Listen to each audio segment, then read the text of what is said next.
안녕하세요. DB 김준기 문화재단 대학생 장학생 봉사단 동아리 6기 단원으로 활동 중인 윤미나입니다.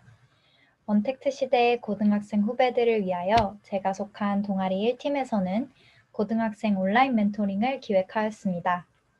지난 회차에서는 수능 공부와 입시, 멘탈 관리 팁 등을 소개하였는데 이번 회차에서는 모아보니 다양한 학교, 다양한 학과에 속한 우리 멘토들의 솔직한 학과 소개를 준비했습니다. 동아리 1팀 팀원들은 다음과 같이 7명으로 구성이 되어 있습니다. 여기에 더해 이과 전공의 멘토들을 모았고 이번 회차를 알차게 구성하였습니다. 그럼 이제 본격적으로 제 소개와 함께 시작해 볼까요? 제 이름은 윤미나입니다. 저는 숙명여자고등학교를 졸업하고 현재 연세대학교 경영학과 4학년에 재학 중입니다. 2017학년도 수능을 보고 현역 정시로 입학을 하였고요. 국어와 수학과의 4년 차에 다양한 학교의 멘토링 강연을 나간 경험이 있습니다. 또한 연고TV 캠프에서는 경영학과 학과 멘토로도 활동을 하였습니다. 1학년 때는 창업동아리에서 활동을 했고 이후 연세대학교 국제캠퍼스에서 레지던셜 어시스턴트, 즉 RA로 1년 반 동안 활동하였습니다. 현재는 마지막 학기를 앞두고 유엔협회 세계연맹에서 프로그램 어시스턴트로 일을 하고 있습니다. 저는 B2B라는 가수를 햇수로 무려 7년째 좋아하고 있고요. 영화와 넷플릭스 보는 걸 매우 좋아합니다. 제가 다니고 있는 연세대학교에 대해서도 궁금한 점이 많으실 겁니다. 하지만 오늘은 학과 편이기 때문에 학교 소개는 생략하고 경영학과의 모든 것을 파헤쳐 볼 생각입니다. 여러분들의 진로 고민에 조금이나마 도움이 되었으면 합니다. 경영학과에서 경영학이란 도대체 무엇일까요? 경영학이란 조직의 경영에 대한 여러 가지 이론과 응용 방법을 연구하는 학문입니다. 쉽게 말하면 회사가 잘 굴러갈 수 있게 하는 토대와 실전 방법을 연구하는 거죠.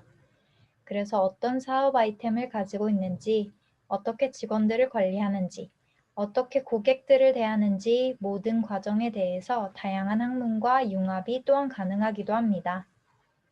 이렇게 경영학과에서는 기업의 목표를 달성할 수 있는 가장 효율적인 방법이 무엇인지에 대해 배우는 학과입니다. 기업의 목표를 달성하려면 일단 목표를 세워야겠죠. 목표는 어떻게 세우면 좋을지 고민하고 그 목표를 달성하기 위해 어떤 시장을 분석하면 좋을지, 그 시장에서 어떻게 살아남을지 어려움은 없을지, 내가 지금 가지고 있는 자본은 얼마 정도이고 나아가 얼마를 더 벌 수 있을지 등을 전반적으로 고민하고 연구하는 학문, 가치를 가장 효율적으로 창출할 수 있도록 고민하는 학문이 바로 경영학과입니다. 다음은 경영학의 세부 갈래에 대해 살펴보도록 하겠습니다. 이제부터 경영학과에 진학하고 싶은 학생들은 더욱 집중해 주셔야 합니다. 경영학과는 크게 4가지 세부 전공으로 나뉘는데요. 화면에 보시는 것과 같이 마케팅, 매니지먼트, 재무, 회계입니다. 마케팅은 물건을 파는 일과 관련이 되어 있습니다. 어떻게 해야 손님들, 소비자들이 이 물건을 사게 할 것인가에 대해 고민을 하는 분야입니다. 매니지먼트는 함께 일하는 직원들과 관련하고요. 가장 많이 헷갈리시는 것이 바로 재무와 회계입니다. 쉽게 구분을 하자면 사업하기 전에 돈을 주로 관리하는 것이 재무, 사업을 하면서 해 나가면서 돈을 관리해 나가는 곳이 바로 회계입니다. 자, 이래도 썩 와닿지 않는 친구들이 많이 있을 겁니다. 그럼 우리가 친숙한 치킨을 예시로 들어봅시다. 자, 여러분들이 치킨집 사장입니다. 그랬을 때 각각의 전공을 배우면 어떤 도움이 될지 제가 설명을 드려보도록 하겠습니다. 먼저 마케팅, 치킨집을 차렸으면 손님이 있어야겠죠. 그래야 돈을 벌 수 있기 때문이죠. 치킨집을 홍보하고 손님을 모으는 것이 바로 마케팅입니다. 런치 세트를 만들 것인지, 사은 행사를 할 것인지, 계절 메뉴를 만들 것인지, 전단지 또는 적립카드를 쓸 것인지 말 것인지 이런 것들을 고민하고 가장 효과적인 방법을 고안합니다. 다음으로 매니지먼트입니다. 치킨집 혼자서 어떻게 만들고 배달하고 홀 보고 다 할 수 있을까요? 치킨집을 제대로 운영하기 위해서는 직원들을 선발해야겠죠. 또 막상 직원들을 선발하고 보니 직원들이 게으름을 피우고 일을 안 하고 일부러 다치고 맨날 늦는다고 생각을 해봅시다.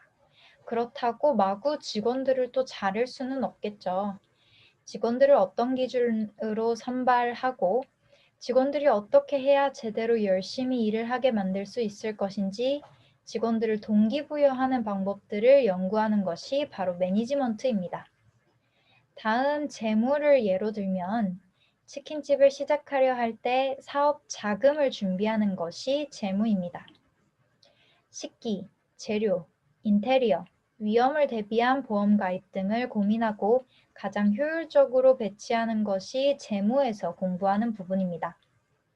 마지막으로 회계는 치킨집을 운영해 나가면서 수입과 지출을 관리하는 것입니다. 매출, 인건비, 세금, 전기료 등을 잘 따져보면서 어떻게 해야 더 돈을 많이 벌 수 있을지를 고민을 하는 것이 바로 회계입니다. 이곳이 연세대학교 신촌 캠퍼스 가장 중간에 위치한 경영관입니다. 가장 최근에 지어진 건물로서 가장 예쁘고 깨끗하고 대학교 다닐만 나는 건물이죠. 다들 화장실을 들렀다 가기도 하고 중간에 쉬었다 가기도 합니다. 여기서부터 제대로 된 연세대학교의 언덕이 시작되기 때문에 다들 체력을 재정비하는 것이죠. 경영학과 학생들이 가장 부러움을 많이 받는 이유 중 하나이기도 합니다. 경영학과 학생들 전용의 사물함, 강의실, 도서관이 있고 정원과 카페, 휴게실, 프린트 구역, 커뮤니티 공간이 곳곳에 마련되어 있습니다. 또한 유일하게 강의동 내에 에스컬레이터가 마련된 공간이기도 합니다. 다음으로 간단하게 경영학과의 수업들을 한번 살펴봅시다. 저학년일 때는 교양이나 전공 기초 과목들을 주로 듣고 이후 고학년이 되면 자기가 잘할 수 있고 더 하고 싶은 공부에 포인트를 맞추어 전공 선택 과목들을 선택해서 공부하게 됩니다. 보시는 화면은 연세대학교 경영학과의 졸업 요건입니다.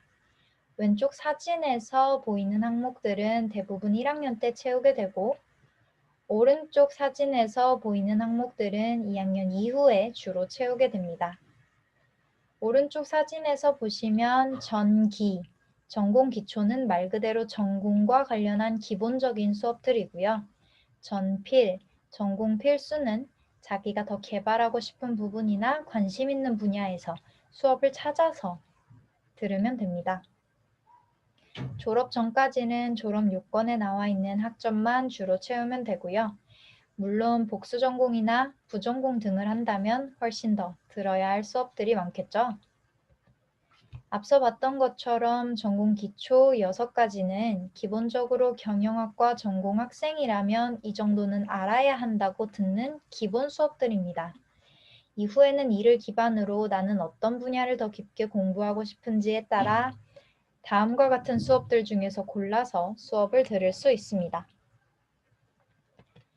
다음은 경영학과에서 배우는 걸 살펴봤으니 경영학과에 가면 어떤 직업, 어떤 일을 하는지 살펴봅시다. 실제로는 경영학과에서 할 수 있는 일은 굉장히 다양합니다. 학문적인 지식과 소양을 바탕으로 자기가 하고 싶은 그 어떤 일도 할 수 있는 학문이라고 저는 생각합니다. 어떻게 보면 선택장애를 유발하거나 불확실한 미래가 있다고 생각을 할 수도 있겠지만 분명 경영학과는 타 학과보다 더 많은 것을 가르치고 내가 할 수 있는 일을 뭐든지 할 수 있게 도와주는 토대를 마련해주는 학과라고 생각을 하고요.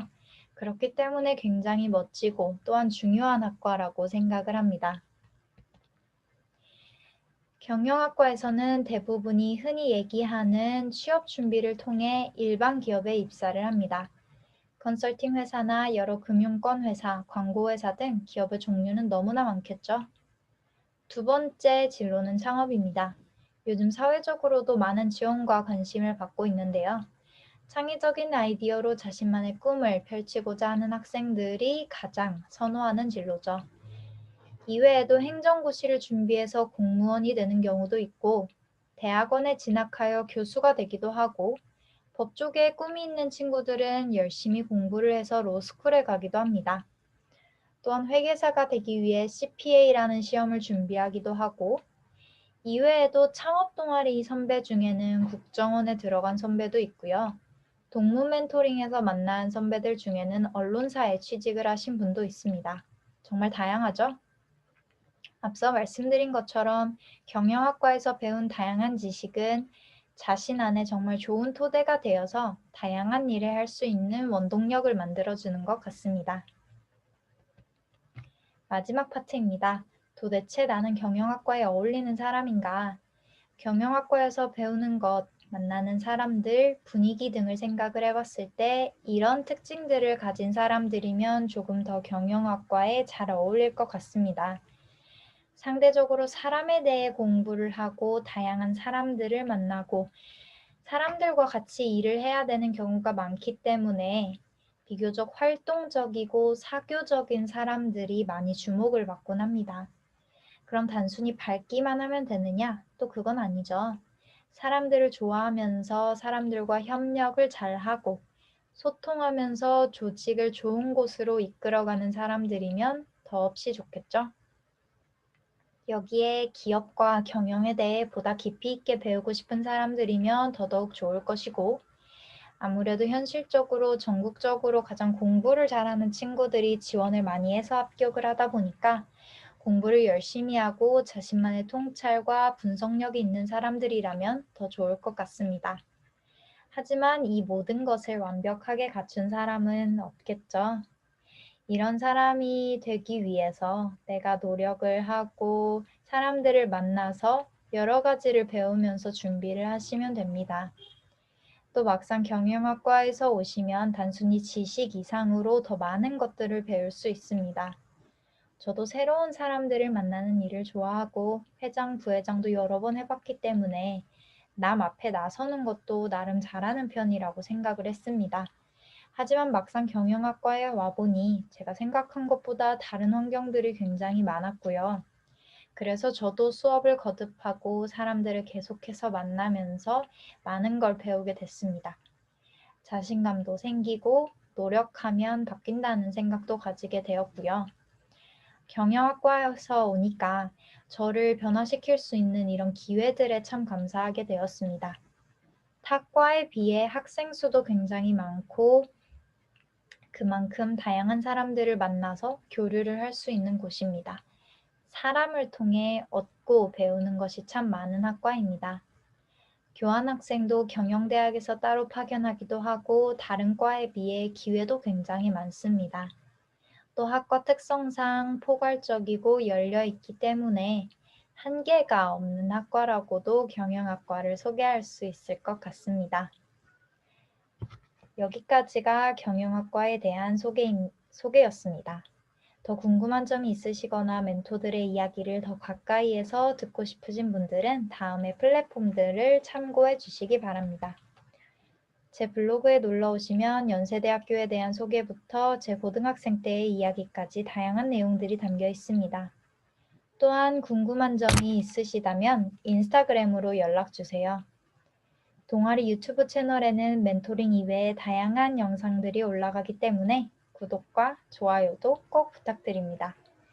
지금까지 DB 장학생 봉사단 동아리 6기 1팀 연세대학교 경영학과 윤미나였습니다. 감사합니다.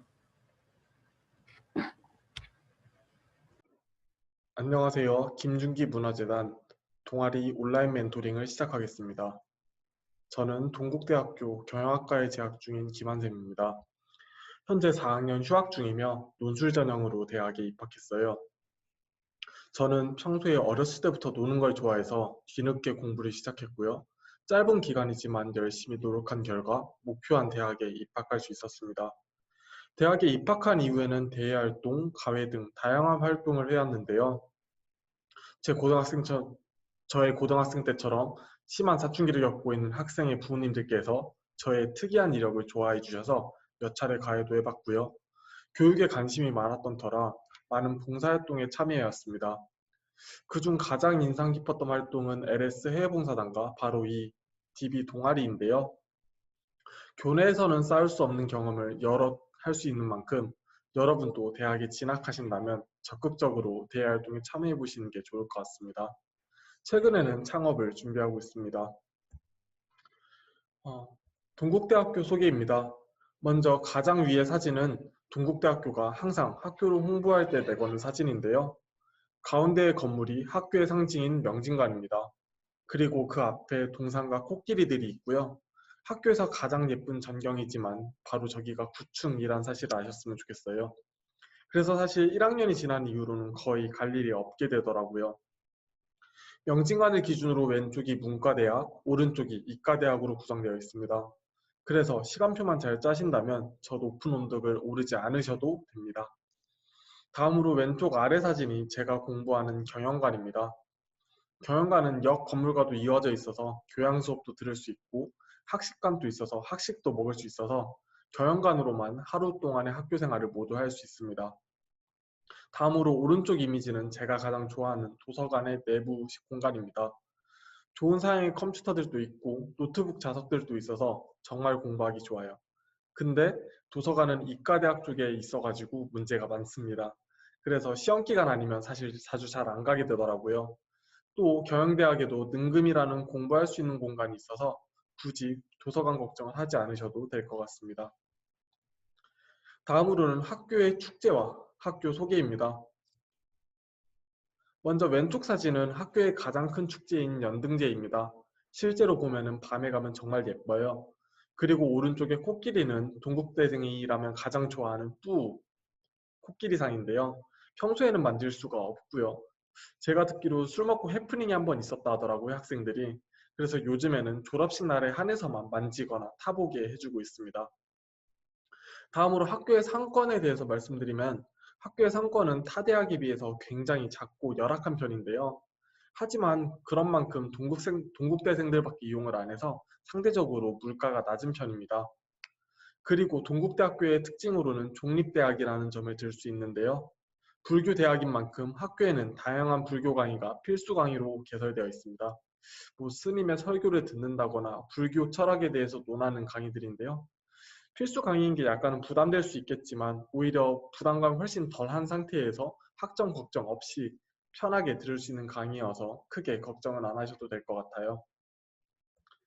다음으로 경영대학 소개입니다.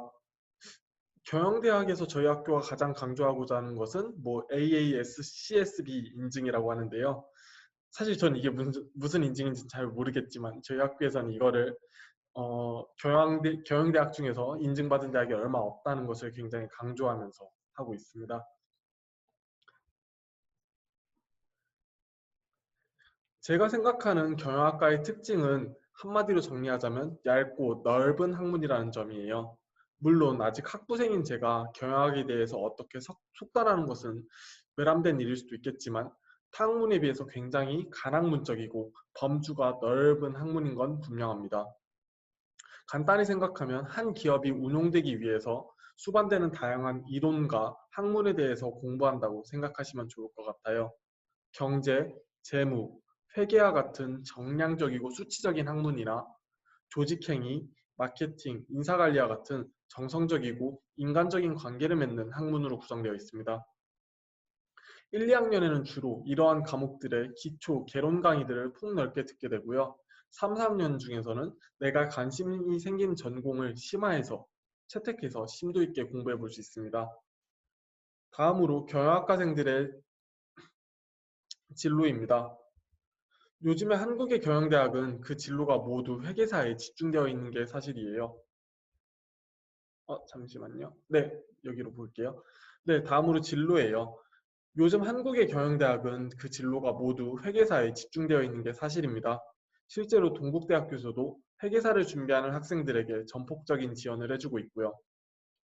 그 외로는 공기업, 마케팅, 인사 담당자 등 3, 4학년 때 내가 관심 있어서 심화 전공한 학문의 특기를 살려서 취직하는 경우가 많이 있습니다. 다음으로 제 소개입니다. 먼저 저는 이렇게 생겼고요. 저는 아까 일전에 말씀드린 것 같이 늦은 사춘기를 겪었던 때가 있었어요. 성적도 낮았고 공부하는 것도 굉장히 싫어했고요. 근데 그러던 중에 갑자기 대학이 가고 싶어졌고 우연치 않게 공부를 시작했습니다. 하지만 당시 저는 고등학교 3학년이었기 때문에 정시나 내신을 극복할 수 없을 거라고 판단했고 그래서 바로 논술 전형 공부로 시작했습니다. 최저 등급만 맞추면 됐었기 때문에 과감하게 다른 과목을 버리고 수학과 사회만 특정해서 계속 공부했습니다. 다행히 제가 세운 전략은 잘 맞아떨어져서 공부한 두 과목의 성적이 크게 높아졌고 논술 전형으로 대학에 입학할 수 있었습니다. 제 3월 모의고사 수학 성적이 40점이었는데요. 반년간 열심히 노력한 결과 수능에서는 96점을 받을 수 있었습니다. 제가 일련의 과정을 거치면서 느꼈던 건 정말 공부라는 건 시작하는 게 늦은 때가 없다는 건데요. 여러분도 큰 고민하시기보다 정말 늦은 때는 없으니까요. 마음 잘 다잡으셔서 목표하시는 대학에 입학하실 수 있었으면 좋겠습니다. 이상으로 학과 멘토링을 마치겠습니다. 감사합니다. 안녕하세요. 저는 현재 성균관대학교에 재학 중인 이효인이라고 합니다. 6개의 단어로 저를 간단하게 소개하고자 준비해 봤는데요. 먼저 저는 학생부 종합전형이 7학번이고요. 현재 성균관대학교 행정학과에 재학 중입니다. 신입생들을 가이드해주는 동아리인 프레시맨 가이드로 2년간 활동했었고, 봉사하는 것을 좋아해서 지금까지 정말 다양한 봉사를 진행해 왔습니다. 건축 봉사 동아리에서 직접 장판 도배 봉사를 하기도 했고, 특히 교육 봉사에 관심이 많아 시각장애인 멘토링, 사랑방 야간학교 학습 지도, 또 지금 진행 중인 고등학생 멘토링 등 다양한 분야의 멘토로 활동해 왔습니다. 사람들을 만나는 것을 좋아해서 다양한 학회, 동아리 활동도 했으며 요즘에는 코로나 때문에 시골 본가에 내려와서 사진에 보이는 것처럼 농촌 라이프를 즐기고 있습니다. 다음으로는 학교 및 학과 소개를 드릴 텐데요. 저희 동백꽃팀 김현수 단원이 저와 같은 성균관대학교 행정학과에 재학 중이기 때문에 저는 성균관대학교 파트를, 김현수 단원은 행정학과 파트를 나눠 소개할 예정입니다. 먼저 성균관대학교 장관입니다. 아름답죠? 참고로 해당 PPT에 나오는 사진 자료들은 모두 성균관대학교 홈페이지에서 가져온 이미지임을 밝힙니다. 역시 자기소개에 이어서 성균관대학교 소개 또한 6가지 단어로 진행해보고자 합니다. 하나씩 차례대로 소개해 드릴게요. 먼저 첫 번째로는 인의예지를 들 수 있습니다. 인의예지는 성균관대학교의 교시로 유교의 근본 정신을 말해주는 기본 개념이며 인간이 본래 가지는 마음과 행동과 옳음과 쓸개의 본질을 나타내는 4가지 덕목이라고 할 수 있습니다. 각각 이는 사랑을, 우는 옳음을, 예는 실천을, 지는 슬기를 뜻합니다. 두 번째로는 수기치인을 들 수 있습니다. 성균관대학교에서는 인간의 존엄성을 토대로 자기 완성과 인류 평화 달성을 목표로 하는 수기치인의 유교 정신을 건학 이념으로 삼고 있습니다. 세 번째로는 622년의 전통을 들 수 있습니다. 성균관대학교는 무수한 역사를 자랑하는 국내 최고 역사를 가진 대학교인데요. 1398년 조선 태조 7년 서울 동북방 순교방에 국가 최고의 국립대학인 성균관이 설립되었는데 이 정통을 계승한 대학교가 바로 성균관대학교입니다. 올해 2020년으로 622년의 역사를 지닌 대학교라고 할 수 있습니다. 네 번째로는 은행나무를 들 수 있는데 네 번째부터는 사진자료와 함께 설명해 드리겠습니다. 은행나무는 성균관대학교의 교목입니다. 성균관대학교 명륜당 앞뜰에는 두 그루의 은행나무가 마주 서 있는데요. 봄에 나뭇잎을 피워 여름에 그늘을 만들고 가을이면 노란 낙엽을 흩날리기 약 600년. 지금은 한평생을 해로운 노부부처럼 자애로운 눈길로 한국 유한의 본선을 지키고 있다고 평가받고 있습니다. 다섯 번째로는 비천당이 있습니다. 성균관대학교 인문사회 캠퍼스 내에는 재생들의 학습 장소 또는 임금이 성균관을 칠링하여 과거를 시행할 때 시험 장소로 사용되던 비천당의 아름다움이 간직되어 있습니다. 이 비천당에는 봄에 벚꽃나무가, 가을에 은행나무가 장관이어서 소위 인생샷을 찍기 위해 많은 학생들이 방문하는 명소이기도 합니다. 특히 학기 초면 과잠바를 입은 신입생들이 단체 사진을 많이 찍는 장소이기도 합니다. 여섯 번째로는 LC와 FG가 있습니다. 성균관대학교에만 있는 LC와 FG에 대해 소개해보고자 하는데요. 성균관대학교는 신입생을 선발할 때 특정 과를 제외하고 인문과학 계열, 사회과학 계열, 공학 계열 등의 계열제로 신입생들을 모집합니다. 과가 없으면 소속감을 느끼기 어려워할 수 있기 때문에 약 20명가량으로 편성한 학습 공동체인 LC에 소속되어 LC원들과 함께 수업을 듣습니다. 또한 각 LC에는 한 학년 선배인 FG, 프레시맨 가이드가 배정되어 1년 동안의 학교 생활을 돕습니다. 특히 올해부터는 인문, 사회, 자연, 공학 계열을 아우르는 통합 LC를 구성하여 복합교육의 토대를 구축함으로써 창의적이고 현역적인 인재를 양성하는 것을 목표로 하고 있습니다.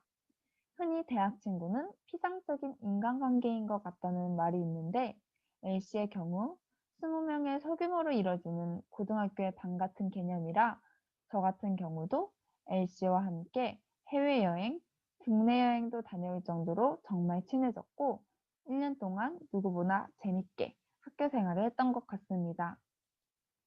6가지 키워드 외에도 여러분들이 궁금해하실 만한 내용에 대해서도 추가로 다뤄보고자 합니다.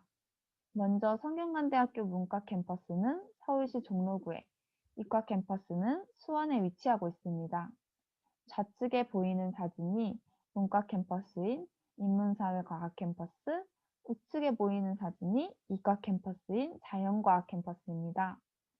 인문사회과학 캠퍼스에는 사진에 보이는 것처럼 잔디가 깔린 금잔디가 있는데요. 금잔디 개방 기간이 있어서 그 기간에 돗자리를 깔고 친구들과 짜장면도 시켜 먹을 수 있고 재미있는 대학 축제도 즐길 수 있습니다. 자연과학 캠퍼스에는 사진에 보이는 것처럼 아름다운 도서관이 있는데요. 삼성학술정보관은 아름다운 도서관으로도 유명합니다. 특히 건물의 외관이 대부분 유리로 이루어져서 잘 닦인 거울과 같이 주변 풍경이 비치는데 그 장관이 정말 아름답습니다. 인문사회과학 캠퍼스 학생도 출입이 가능해서 저도 가끔 방문하는 곳이기도 합니다. 또한 양 캠퍼스 사이를 운행하는 셔틀버스도 운행되고 있습니다. 다음으로 성균관대학교에서는 자유롭게 자신이 원하는 만큼 N중 전공이 가능하며 직접 원하는 전공과 듣고 싶은 과목을 선택하는 자기설계 융합 전공 또한 활성화되어 있습니다. 일례로 자신이 인권에 대해 더 알아보고 싶은 경우 사회복지학과에서 복지 관련 과목을, 아동청소년학과에서 아동 관련 과목 등을 선택하여 인권이라는 전공을 새로 만들어 이수할 수 있습니다. 성적장학금 외에도 창의장학금이 활성화되어 있는데요. 창의장학금은 기존의 성적 기준, 가계 곤란 기준 등의 수동적인 장학금이 아니라 다양한 활동을 기반으로 학생의 적극적인 참여를 유도하는 새로운 개념의 장학금을 뜻합니다. 또한 다양한 전공 외에도 스노우보드, 스키, 골프, 축구, 테니스, 요가, 수영, 수상스키 등 다양한 교양 스포츠 과목도 개설되어 있습니다. 개인적으로 제 지인들은 교양 스노우보드 강좌를 수강해서 겨울방학에 수강생 전원이 스노우보드를 타러 리조트에 다녀오는데 이렇게 접하기 조금 부담되는 스포츠 과목들을 부담 없이 즐겨볼 수 있다는 점에서 큰 장점이 있는 것 같습니다. 이상으로 대학 소개는 마치고 다음으로는 제 이야기를 해보고자 합니다. 역시 6개의 단어로 저를 간단하게 소개하고자 준비해 봤는데요. 뒤에서 하나씩 설명해 보도록 하겠습니다. 먼저 저는 일반 고등학교를 나왔고요. 지방 일반 고등학교에서 스펙을 쌓기 위해 발로 뛰는 열정맨이 되고자 했습니다. 기회는 올 때 잡아야 한다는 말이 있잖아요. 저는 기회는 올 때 잡는 것이 아니라 만들어가는 것이라고 생각합니다. 실제로 저는 고등학교에 경제 경영 동아리가 없었어서 직접 동아리를 창설하고자 교장 선생님 앞에서 동아리 기획안을 발표하기도 했고, 그 결과 경제 동아리가 창설되기도 했습니다. 또한 이외에도 다양한 동아리와 대회 등에 참여하기 위해 노력했던 것 같습니다. 다음으로는 얼리버드라는 말이 있는데요. 혹시 사당오락이라는 말 들어보신 적 있으신가요? 입시 전쟁을 치르는 우리나라 수험생들 사이에 4시간 자면 합격하고 5시간 자면 떨어진다는 말이 뿌리 깊게 박혀 있죠. 하지만 저는 잠의 절대적인 시간보다는 깨어있는 시간에 집중하는 것이 훨씬 더 중요하다고 생각합니다. 저도 처음에는 잠을 조금 자보려고 노력해 봤는데요. 잠을 조금 자면 오히려 깨어있는 동안 집중하기 더 어렵고 조는 시간이 늘더라고요. 때문에 차라리 자는 시간을 늘리더라도 깨어있는 시간에 집중하니 훨씬 더 공부가 잘 되는 것 같았습니다. 따라서 자신의 적정 수면 시간을 찾고 깨어있는 시간에 집중하는 것을 추천드립니다. 또한 자신의 수면 패턴을 찾으시는 것도 추천드려요. 저는 개인적으로 새벽에 집중이 잘 되는 스타일이라 얼리버드가 되기로 마음먹었는데요. 일부러 저녁에 일찍 자고 아침에 일찍 일어나는 생활 패턴을 유지했습니다. 다음으로는 복수전공, 부전공이라는 말이 있는데요. 단어만 봐서는 감이 안 오실 거예요. 자기소개서를 작성할 때 각 대학교마다 학사 제도가 다르기 때문에 해당 대학은 어떤지 직접 확인해 봐야 한다는 점입니다. 특히 각 대학교의 입학처를 통해 문의해 보는 것을 추천드리는데요. 오래돼서 정확히 용어가 기억나진 않지만 저 같은 경우 성균관대학교 자기소개서에서 부전공에 대해 작성하다가 궁금한 점이 있어 성균관대학교 입학처에 직접 전화를 해서 여쭤봤었는데요. 성균관대학교 입학처 측에서 부전공과 복수전공의 차이가 뭔지는 아시죠?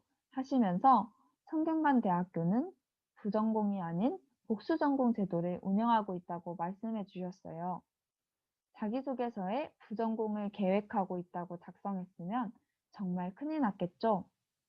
이렇게 사소한 용어 측면에서도 어이없게 실수하는 경우가 있을 수 있으니 스스로 꼼꼼히 체크하면서 모르는 부분이 있으면 각 대학 입학처를 통해 상세히 확인해 보시기를 추천해 드립니다.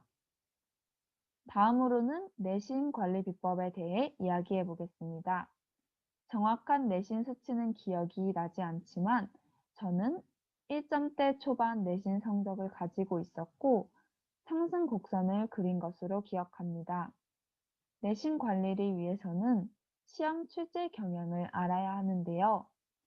특히 내신은 과목에 따라 선바선, 선생님 바이 선생님, 과바가, 과목 바이 과목이기 때문에 선생님들 특징을 찾아 분석한 내용에 맞게 공부하시는 것을 추천드립니다.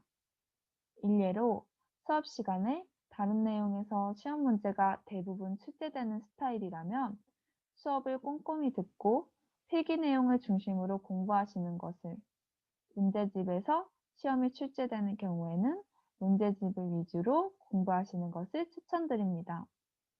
마지막으로는 수시, 확인 또 확인이라고 작성했는데요.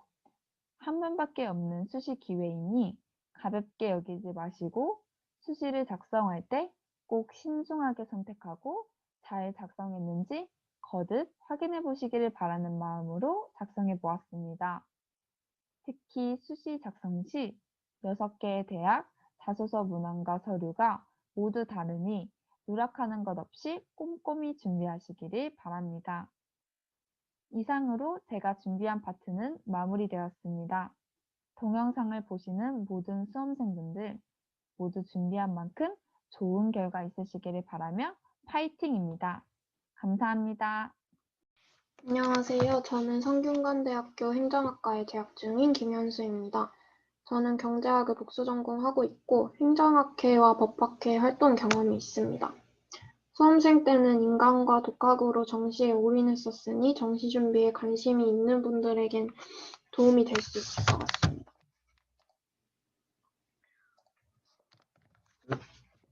행정학과를 소개해 볼 건데요. 행정학이라고 하면 굉장히 모호하게 느껴지는 분들이 많으실 거라고 생각해요. 기업 면접에서도 행정학 전공자들에게 행정학이 뭐냐고 물어보는 경우가 많다고 해요. 행정학은 한마디로 공공조직의 관리에 대한 학문입니다. 그래서 행정학을 나라의 살림살이에 대한 학문이라고 하는 것 같아요. 행정학, 조직관리는 경영학에서도 얘기하는 것이죠. 경영학에서는 기업과 같은 사조직을 관리하는 법을 배우고 이때 조직관리의 목표는 이윤 창출이라고 할 수 있습니다. 반면 행정학은 공공조직을 어떻게 관리할 것인가를 다루고 있기 때문에 목표가 훨씬 복잡합니다. 효율성과 더불어 형평성까지 고려해야 하니까요. 행정학자 균릭은 조직의 관리자가 갖추어야 할 7가지 능력을 기획, 조직, 인사, 지휘, 조정, 보고, 예산이라고 정의했습니다. 이 역량들이 모두 행정학과 과목으로 구체화된다고 보시면 될 것 같아요. 이외에도 정책학 분야와 지방도시행정 분야가 있는데요. 정책학에서는 정책의 형성, 집행, 분석, 평가를 전반적으로 다룹니다. 구체적인 정책을 어떻게 만들어내냐보다는 정책이 형성되는 과정에서 정부, 시민, 이해관계자 등 관련된 행위자들이 어떻게 반응하고 참여하는지를 설명하는 모형들과 이미 만들어진 정책을 평가할 수 있는 분석 틀을 많이 배웠던 것 같아요. 지방도시행정 분야에서는 지방자치와 도시계획, 개발 등에 대해 배웁니다. 이건 제가 교내 행정학회 활동할 때 작성했던 발제문인데요. 성대 행정학회에서는 주로 정책학적인 내용들을 다뤘어요. 이 발제를 할 때에는 규제 샌드박스라는 정책 분석 틀을 사용해 분석하고 평가했는데요. 우선 이렇게 정책 소개를 한 다음에 던이라는 학자가 만든 정책 분석 틀을 가져옵니다. 이 던이라는 사람이 만든 정책 평가 기준은 효과성, 논리성, 형평성, 대응성, 적합성, 적정성 이런 게 있다고 해요. 이렇게 기준을 소개하고 이 기준에 맞추어서 이렇게 효과성부터 차례대로 하나하나 정책 평가를 했어요. 이거는 정책학적인 내용이라고 할 수 있고 이거는 제가 공공조직 관리론이라는 수업을 들으면서 작성했던 보고서예요. 사실 잘 쓴 보고서는 아닌데 한국마사회라는 공기업 하나를 잡고 분석했어요. 보시면 이렇게 조직도 또 이렇게 가져와서 분석하고 이 조직이 수행해야 하는 업무와 놓여져 있는 환경에 알맞게 조직이 구성되어 있는지 직위 구성과 업무 분담 같은 게 잘 되고 있는지 조직 내 소통은 어떻게 이루어지고 있는지 이런 전반적인 내용을 모두 다뤄야 했어요. 다음으로 행정학과 진로에 대해서 말해볼게요. 행정학과 하면은 그냥 행정고시를 떠올리시는 분들이 많아요. 사실 제가 보기엔 과에 행시 준비를 하는 사람이 흔하진 않은 것 같아요. 성대는 고시반이 잘 되어 있는 편이고 이렇게 보시면 굉장히 좋은 성과를 내고 있어요. 근데 합격생들 전공은 다양한 걸로 알고 있어요. 행정학과만 있는 게 아니고 오히려 다른 전공인 합격생이 더 많을 거예요. 실제로 행정고시에선 경제학이 굉장히 중요해서 행정고시가 목표라면 경제학과에 가는 게 더 도움이 될 수 있어요. 하지만 여전히 행시 출신 교수님들은 행시 권유를 많이 하시는 편이에요. 과에 행시 출신 교수님이 많으시기도 해요. 또 다른 진로로는 행정대학원이 있어요. 국내 행정전문대학원은 서울대, 성대밖에 없는 걸로 알고 있는데 석사까지만 하고 국책연구원이 될 수도 있고 박사까지 해서 학문의 길을 갈 수도 있고 그렇습니다. 나머지 진로는 다른 과에서도 많이 하는 것들이죠. 로스쿨, 공기업, 사기업, 공무원 시험, 뭐 언론고시 그런 게 있을 수 있겠네요. 그 다음은 저의 입시 얘기를 해볼게요. 저는 중3 초까지만 해도 제가 계속 피아노를 칠 거라고 믿고 있었는데 중3 초에 제가 피아노를 관두게 되었어요. 그리고 대구에서 아주 보수적인 사립일반고에 진학을 했습니다. 그런데 제가 불합리한 걸 되게 못 참는 그런 성격이 있었는데 선생님들이라든지 교내대회라든지 봤을 때 되게 합리적이지 못한 부분들이 많은 학교였어요. 그런 점들이 마음에 들지 않아서 저는 정시에 올인하게 되었습니다. 또 암기 위주의 내신 공부보다는 생각하고 추론할 수 있는 수능 공부가 더 재미있었던 것 같아요.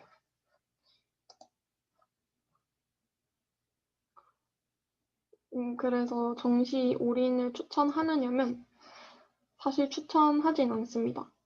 특히 지방 일반고 다니는 친구들은 학종 준비하기 너무 싫을 수 있어요. 그런데 챙길 수 있는 모든 카드를 챙기는 게 수험생의 올바른 자세인 것 같아요. 지방 일반고에서 뭐 더럽고 치사하고 비효율적이고 그런 거 다 알지만 학종 준비해서 내가 챙길 수 있는 PO를 생각해 본다면 그거 조금 참는 게 나은 것 같아요. 그리고 뭐 교내대회 이런 게 그런데 막 비리가 있을 수 있고 합리적이지 않은 부분이 있을 수 있는데 막 수상이 그렇게 많지 않아도 그런 게 별로 없어도 그냥 자기가 자소서에 얼마나 풀어내고 녹여내느냐로 커버를 할 수도 있는 것 같더라고요. 그 다음에 정시 원서는 어떻게 써야 하냐면 이거는 제 의견인데 진학사 합격 예측 프로그램이랑 반대로 예상하는 게 어느 정도 합리적일 수 있어요.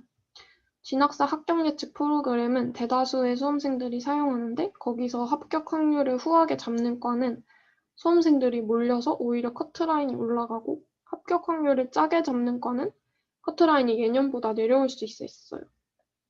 염두에 두면 좋을 것 같아요. 그 다음에 이 이과 전과 반수 후기는